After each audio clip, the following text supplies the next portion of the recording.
My name is Lucia. In 1978, Mexico City stretched endlessly southward, where asphalt turned to dust and promises dissolved like sugar in rain. They called our neighborhood Colonia Olvidada, the forgotten colony. We weren't on any map, though we could hear President Lopez Portillo on the radio promising Mexico would defend the peso like a dog defends its bone. By February, that dog had lost its teeth.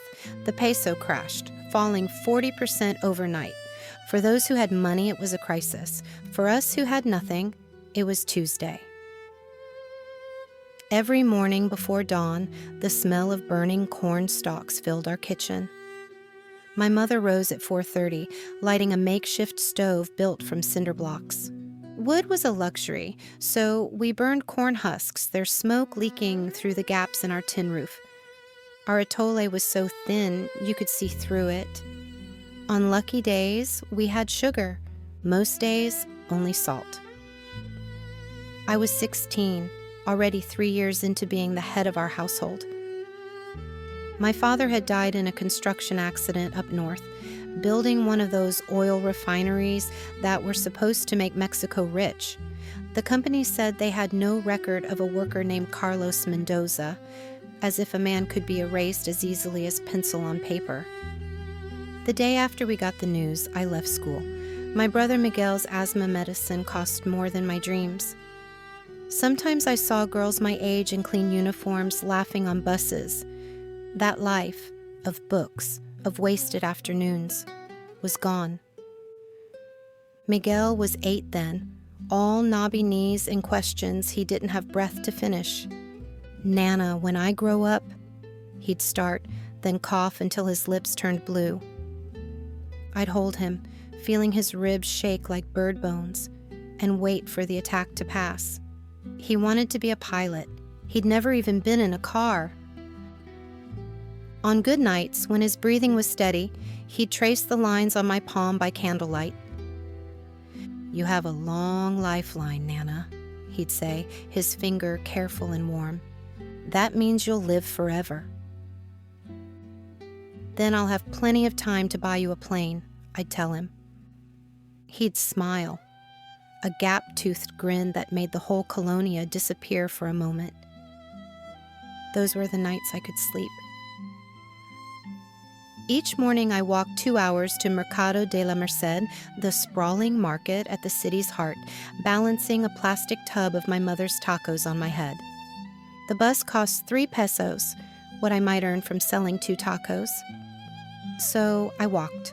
The soles of my shoes were so thin I could feel every pebble, every shard of glass.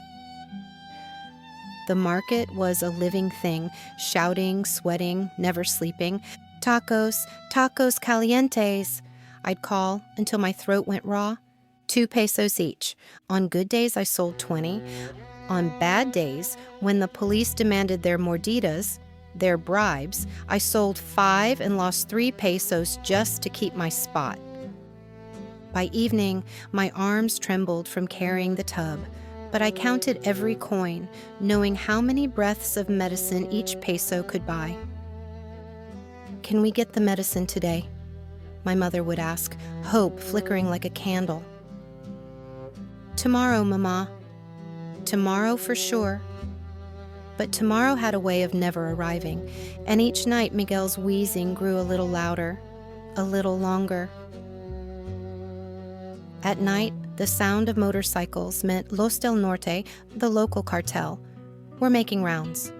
500 pesos today, they'd say. Tomorrow, who knows? When Don Roberto, the baker next door, refused to pay, his shop burned. His wife stood in the ashes at sunrise, not crying, just staring. The police came hours later and left. Some rode the same motorcycles we'd heard the night before. I used to love words. My teacher once told me, "Dreams cost nothing, Lucia. They're the only thing the rich can't take from you." But she was wrong. Dreams cost everything. The energy to survive, the hope to endure. Still, I collected scraps of newspaper from the market floor, reading by candlelight. Articles about oil booms, the World Cup, a Mexico that didn't include us. They said our country would become the Saudi Arabia of Latin America.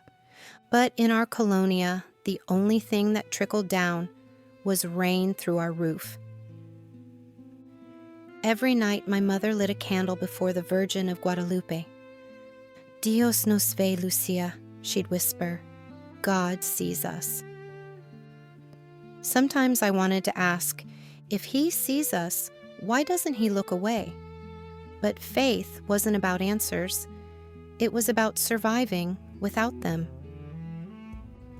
Then one March afternoon, a letter arrived, water-stained and 2 weeks late, from my mother's cousin in Los Angeles. Inside was a $20 bill and a single promise. Life is different here, Lucia. Hard, yes, but different. 12 hours of work means medicine. 14 hours means school clothes. There's a way across. It costs everything, but it leads somewhere. I read it until I knew every curve of the handwriting. That night, listening to Miguel's wheezing breaths, I made my decision. The truth was, I was terrified. 16 years old, and I'd never been more than 20 kilometers from home. I didn't know what a desert looked like. I didn't know how to cross a river.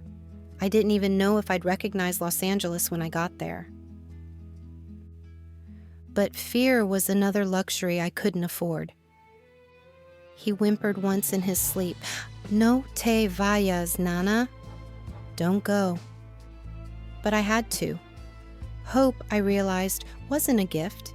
It was a debt the living owed to the dying.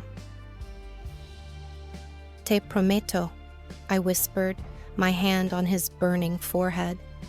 "I'll come back with your medicine. All the medicine you'll ever need." I didn't tell him it might take years. I didn't tell him I might fail. The morning I left, the colonia was still dark. I carried a single bag, 2 shirts, my father's photo, and 30 pesos hidden in my shoe. My mother walked me to the corner, moving slowly as if each step took something from her. At the corner, she stopped. Her hands, rough from washing clothes in cold water, scarred from the stove, cupped my face. They were trembling. Or maybe I was. "The world is cruel, Lucia," she said, her voice steady, even as tears ran down her cheeks. "But your heart doesn't have to be. Remember who you are." She pulled me close then, and I felt how small she'd become. When had my mother gotten so small? "Mama," I started, but she pressed her finger to my lips. "No goodbyes," she whispered. "Only see you soon." I nodded because I couldn't speak. She held me for one more breath. I felt her heart beat against mine, and then she let go. She didn't ask me to stay, only to remember. I walked away quickly before my courage could break. But at the end of the street, I looked back just once. She was still standing there, a silhouette against the dawn, one hand raised. I raised mine too. Then I turned the corner. The sun was rising as I continued north, painting the smog orange and pink. Behind me, the colonia was waking, babies crying, radios crackling with news of petroleum prices, vendors calling out their morning hopes. Miguel would wake soon and ask where I was. My mother would tell him I went to find medicine. She wouldn't tell him I might not come back. My feet hesitated, just once, as if my body knew what my mind refused to accept. That leaving was the easy part. That the desert ahead would be longer than any walk to the market. That the river would be colder than any rain through our roof. That success and failure might look the same from 2,000 kilometers away. But I kept walking. I couldn't afford to stop. Ahead lay the desert, the river, the wall, and 2,000 kilometers of promise. Or lies? I'd find out which.